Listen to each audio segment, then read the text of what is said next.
What is up, guys? Team Yugi Fields here with another video, and today we're doing a deck profile. You know, the usual drill. We're going to be taking a look at Prank Kids today. This deck is gaining a lot of popularity right now, which will obviously get into the nitty-gritty details of this deck and basically why it's seeing such a large rise in popularity. But before we do, if you guys aren't subscribed already, make sure you go ahead and smash that subscribe button, turn the notification bell on, and give the video a nice thumbs up. It is always significantly appreciated. But let's go ahead and take a look at this this week's deck profile. All right, so we have Prank Kids today, and this deck is seeing such a surge in popularity. I know there was the Latin invitational for remote duels this weekend, and in top four, literally two of the decks in top four, so 50% of top four was Prank Kids. One of them made it to the finals. They ended up losing to Shadal Invoked with Dogmatica too, but the deck still is performing ridiculously well. It has a really good matchup against basically every other deck, to be honest, and there are a million cards that you can also play to play against that deck. So keep in mind, you have a million different routes that you can take, which is pretty sweet, and the deck just kind of runs very smoothly and has some what I think are basic combos anyways in comparison to the rest of the meta. So let's take a look at the main deck here. For the Prank Kids, we have 3 copies of Roxy's, 3 copies of Lampsies, 3 copies of Dropsies, and 3 copies of Fansies. So I'm going to go over each of these individually. I just want to show you guys the ratios first. But Roxy's is a level 4 Earth, 1500 stats. Basically, when he's sent to the graveyard for the link or fusion summon of a Prank Kids monster, you banish a card from your hand and draw a card, and then you special summon a Prank Kid with a different name from your deck, which is pretty good. He's probably the least useful out of all the Prank Kids monsters, but he still serves a very large purpose. Then we have the Lampsies, which the Lampsies, when it's sent to the graveyard for the link or fusion summon of the Prank Kids, you get to burn your opponent for 500 and then special summon another Prank Kids from your deck, which is like pretty good. The cool part is that the special summoning is actually optional, which is actually pretty cool. The other thing I want to point out too is it's not just always going to be from deck. You can actually summon from hand, which is pretty cool too. I should have mentioned that before, but it's hand or deck that you can special summon. So if you don't have targets in deck because they're all in your hand, you can summon, which is really cool. Then we have Dropsies. Dropsies is our level 2 water for Toad, in addition to the fact that when it's sent for the link or fusion of a Prank Kids monster, you get to gain 1,000 life points and then do the special summon from hand or deck. There's obviously the recurring effects, as you can tell, in that of the special summoning from hand or deck. It's just the prior effect to that differs on each of the Prank Kids monsters. Then we have the Fansies. The Fansies, same thing, summon from hand or deck, but first you have to send a Prank Kids from your deck to the graveyard. So I'll let you guys read that here. It's just Prank Kids cards, so it doesn't have to be a monster, it doesn't have to be a spell, it doesn't have to be a trap. Literally whatever you choose, you can go with. So that's pretty cool. Moving on to the hand traps now, seeing those are the only Prank Kids monsters that currently are in existence.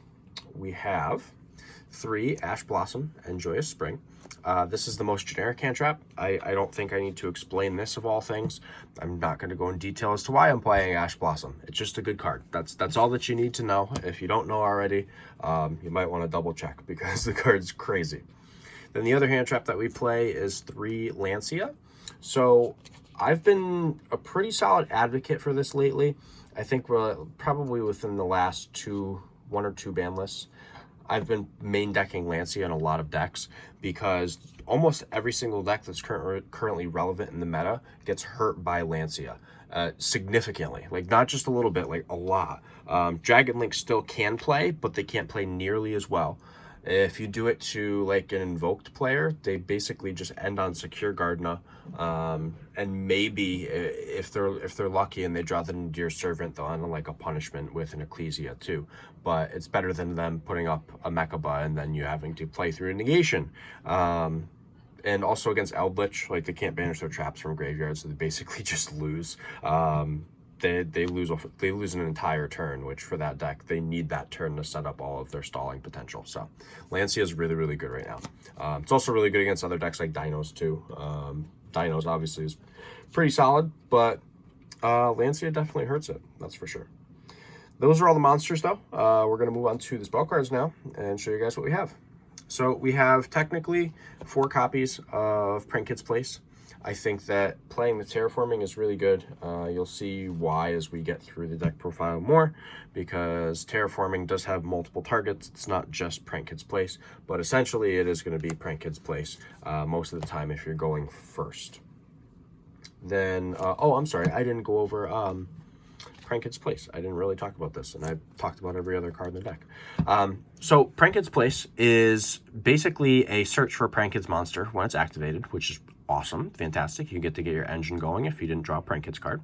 And then Prank Kids Place also, once per turn, if you fusion summon, all of your monsters actually gain 500 attack, even if this card leaves the field. That's really good. So if your opponent Ghost Ogres it, Cosmic Cyclones, whatever, the gain is still there. And then once per turn, if you link summon a Prank Kids monster, except in the damage step, you can have all monsters your opponent control lose 500. And then the same thing, even if it leaves the field. So I think that this card is absolutely crazy. Not only because it searches, but the fact that you can create a 1,000 point attack gap to just swing over your opponent's cards. That's absolutely crazy. Super crazy to create a 1,000 point gap. Very, very strong card. Extremely strong. Then we have the 3 Prank Kids Pandemonium. This is your fusion spell. This card is absolutely nutty unless it gets hit with like back row removal on your standby phase. So a lot of people are playing Cosmic Cyclone right now, not just for Eldritch, but for this deck too, because this deck is super crazy about setting this card. It's why you want to set multiple cards typically. That way your opponent doesn't have as much of a chance of hitting this. But seeing it's a quick play fusion spell, you can chain it if your opponent tries to do something to one of your Prank Kids monsters on the field, and then you're still going to be okay, and you can keep playing the game. Then lastly, for the Prank Kids spells, we have 2 Prank Kids Pranks. So pranks, the first effect sometimes is used, not as often as the second effect. So the first effect, basically you discard a Prank Kids card and special summon a Prank Kids token, which can come up, not a lot, but it can come up. The second effect, though, you get to shuffle 3 Prank Kids cards from your graveyard into your deck and draw a card. So you can recycle your extra deck, you could recycle your main deck, whatever you need to do, you can recycle those cards.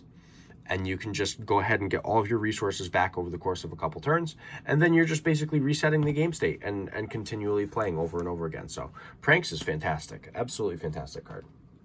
Then this is one of the outs that I'm seeing a lot of people play now. This card is going to be very important going forwards, and that would be triple Book of Moon. So Book of Moon is really, really good for multiple reasons. Against Dragon Link, it's going to bait out a negation in that of the Savage Dragon, obviously, or Hot Red, depending on the list that your opponent is playing. But Book of Moon is going to bait that negation, or if, you know, you just have to set a card on the field after they've done a negation to be able to beat over it, you also have the option of doing that. But one of the big things that this card is good against is Shaddolls, because you can Book of Moon their Winda, and then you can go back to special summoning. That's probably the most important portion of this card. It's also noteworthy if you're playing against someone who's like playing Zoo. You can set their Zeus, you can set their Dryden, stuff like that. So there are a lot of decks that this is really good against right now. I mean, it's good against Dino too. You could always book their Conductor and hope they don't have another Misk in hand. So there's a lot of implications for Book of Moon right now, and I think that overall this card is really good going first or second. Because going first, if your opponent tries to start their combo, you just Book of Moon their monster, and then they probably can't get their combo going. So Book of Moon is super crazy right now. Then we have 3 Cosmic Cyclone. I figured, seeing I already talked about this partially, that I don't have to go super in depth. It's for, you know, your back row matchups. It's for the Prank Kids Mirror and standby phase. You just do the Cyclone and then they can't use Fusion. Eldritch, this card's really good against. So I don't have to go in depth with this. It's back row removal. Everyone needs some back row removal in their life. Then the fun stuff, and I say fun stuff in large air quotations, we have 2 Mystic Mine and 1 set rotation. The set rotation I'm kind of iffy on. I'm not sure if I want to keep playing it. Maybe just play the 3rd mine and go from there. But set rotation does help you remove some of your opponent's problem cards too if they're playing a deck that does have a lot of field spells. So set rotation does have a lot of advantages to it, so keep that in mind. And then Mystic Mine itself, this card in this deck is just ridiculous. Honestly, it's just a gross card because you can bait out all your opponent's negations, drop a Mystic Mine, and then just stall for like a bunch of turns, and your opponent can't really do much of anything about it. So Mystic Mine is definitely one of the best cards in this deck, but I didn't feel like playing 3. Then for the last spell card, we have 1 Instant Fusion because this card is also nutty in this deck, being able to bring out your Rocket Ride to go ahead and just bring back cards from your graveyard. That effect by itself is nuts. So Instant Fusion definitely is going to grab you a couple wins when you draw into it. Then the last set of cards in the deck would be the trap cards. I'm only playing 3 trap cards, and it is 3 Ice Dragon's Prison. I think that this card is pretty solid this meta, I'm not going to lie. There's a lot of decks that this card hurts, so keep in mind that with the amount of decks that are running around that have the same type and everything, you're going to be able to hurt like a lot of decks that like you didn't think you had as much of a good matchup against. So just being able to summon one of those cards back and then banish 2 cards from your opponent's possession is fantastic. Absolutely fantastic. That is the main deck though. Let's go ahead and hop on into the extra deck. All right, so extra deck time. The extra deck is, in my opinion, pretty standard. I don't have any super crazy tech cards in here, but I think that Prank Kids have a very simple operation. I don't find the deck to be overly complicated as far as like the basic strategy. It's more so the technical play where the deck gets complex. But let's talk about the extra deck here and talk about the ratios. So we have 3 Prank Kids Meow Meow Moo. So this card is a Link 1, which really is what made the deck gain a large amount of popularity, because starting your combo only required 1 Prank Kids monster, which is super strong. But essentially you use a level 4 lower Prank Kids monster, and if you were to use like a Prank Kid monster's effect on the field that would tribute a card, and it's on your opponent's turn, you can banish this card you control or from your graveyard instead. So if you try to use your Battle Butler to, you know, wipe the board, you can banish this from grave instead, and then you can do his effect a second time, which is crazy because his effect is once per turn. So this card really boosts a lot of the legitimacy of the Prank Kids archetype for that reason. Then we have 2 Prank Kids Doodle Doodle Doo.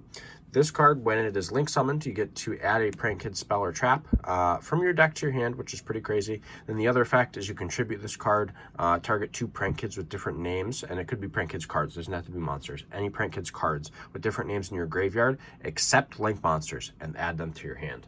So like if you need your Pandemonium back so you can fusion summon again, you can do it. So you could literally dump a spell off of your fansies, and then you contribute this to add the spell and something else back from your graveyard. So Doodle is a very, very powerful card.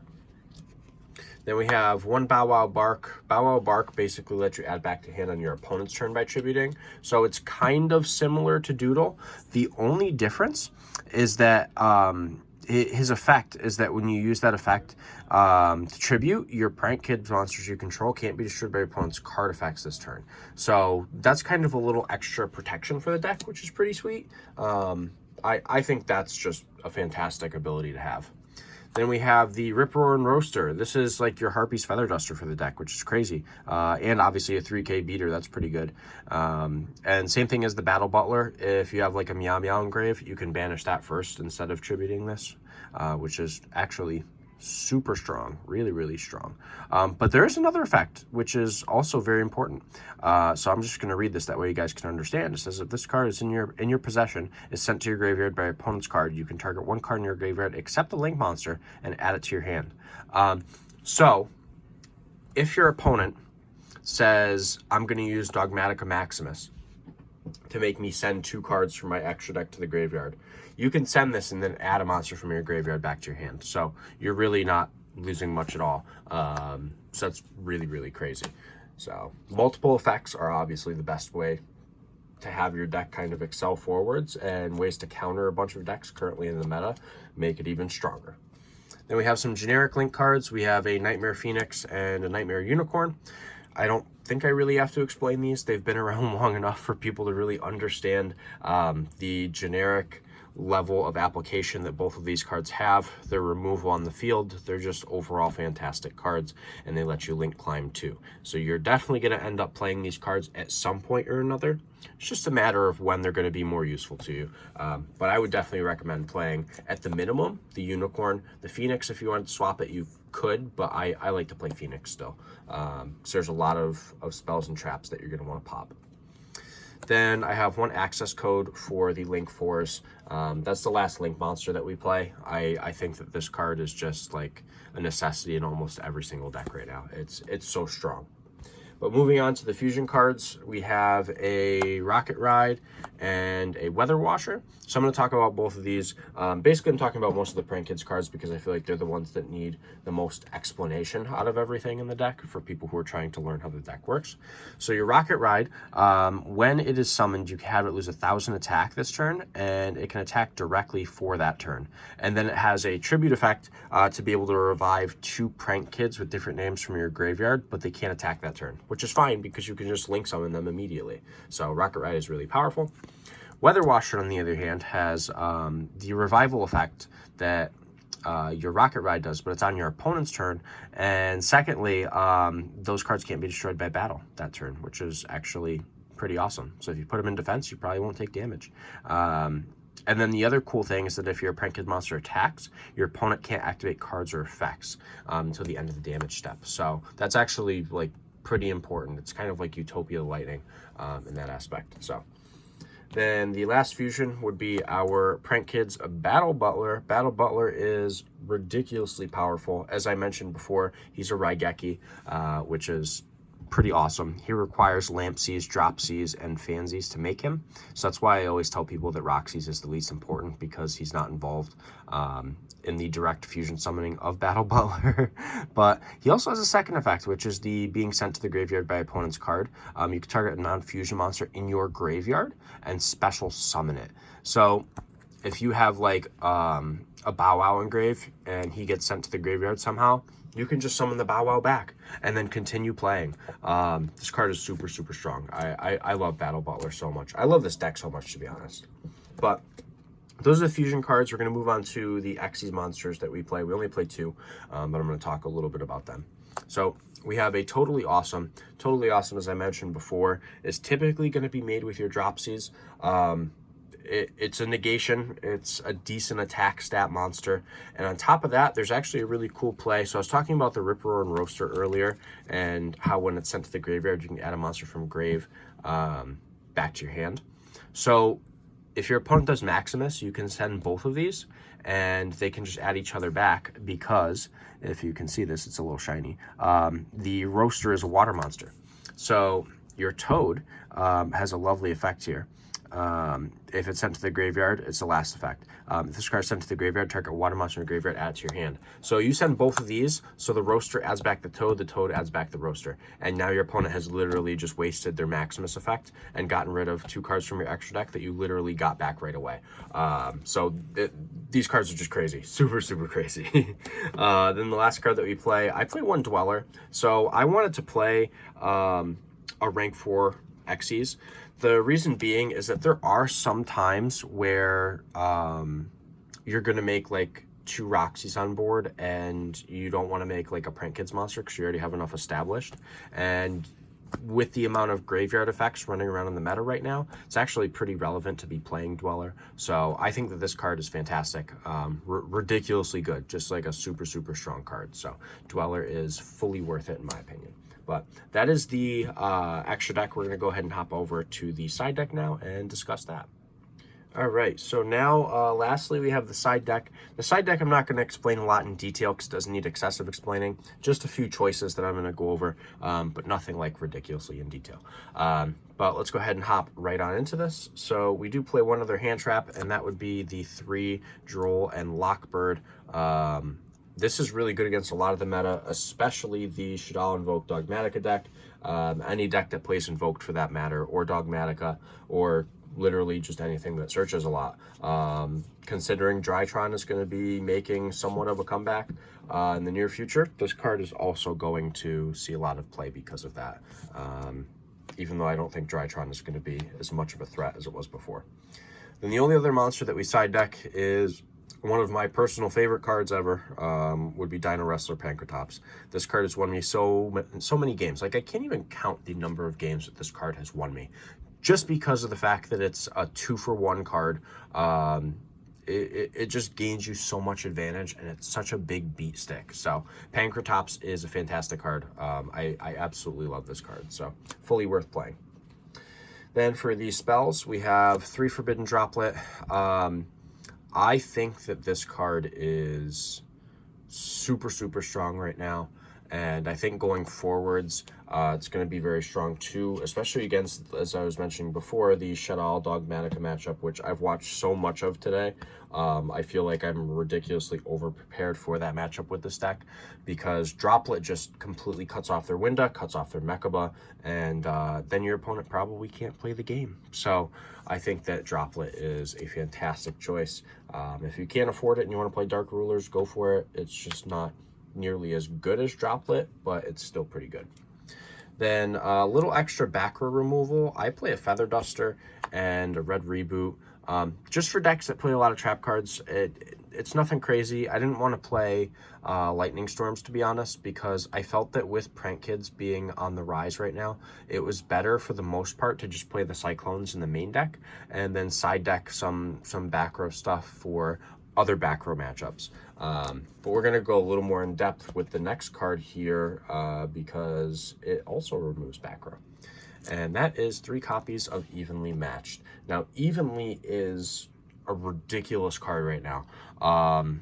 If you bait out, like, because most of the decks currently don't have a lot of negations, so if you were to bait out, let's say your opponent's 2 negation board, and then you were to evenly them, they probably don't have much that they can do, which is absolute insanity, the fact that you can do that. Just bait a couple negations, drop an evenly, and now they don't really have much of a board, and you just freed up your entire game plan and can now actually play the game. So evenly is just fantastic against a lot of decks right now. Just overall a really good card. Then lastly, we have 3 copies of There Can Be Only One, our good old friend Peekaboo. Now, this card is very strong against a lot of the meta. The reason I am not main decking it is because Prank Kids are on such a rise right now. And honestly, this card doesn't really hurt like the Shaddoll Dogmatica Invoke matchup either. So there are a few decks in the meta this card does hurt, and a few cards or a few decks that it doesn't hurt. So I opted to side deck it just so I could put it in the matchups where I know it's going to be useful. But I felt like main decking the Ice Dragon's Prisons was probably a better bet. If you wanted to like get rid of the Ice Dragon's Prisons for something else, obviously you could, but I think Ice Dragon's Prison is just a fantastic card too. But that wraps up the side deck, which basically brings our deck profile to a close. I hope you guys enjoyed the video. As I stated in one of my other, I think it was my last video actually, I'm going to be going more in depth with a lot of explanations and videos. That way people can actually understand how the deck kind of functions, and they understand how the cards work. So I feel like that's going to help a lot of people out, and I'm noticing that people are actually enjoying when I explain card choices and why I'm playing certain cards in general. So it's kind of nice to get the feedback that people are like, wow, there's actually a lot more helpful. So I appreciate your guys' positive feedback, and I'm glad that everything that I'm explaining is helping out, and I hope it continues to help out so you guys can get even better at the game. But as I said in the beginning of the video, if you like the content, make sure you smash that subscribe button, turn the notification bell on, and also give the video a thumbs up. It's always appreciated. I love the thumbs up. It's fantastic. It's awesome. You guys are doing a great job of supporting the channel, so I sincerely appreciate it. We're getting close to that 700 subscriber mark, so let's make it happen. Spread the word to all your friends and let them know about the channel. But for right now, this is Team Meow Meow signing out.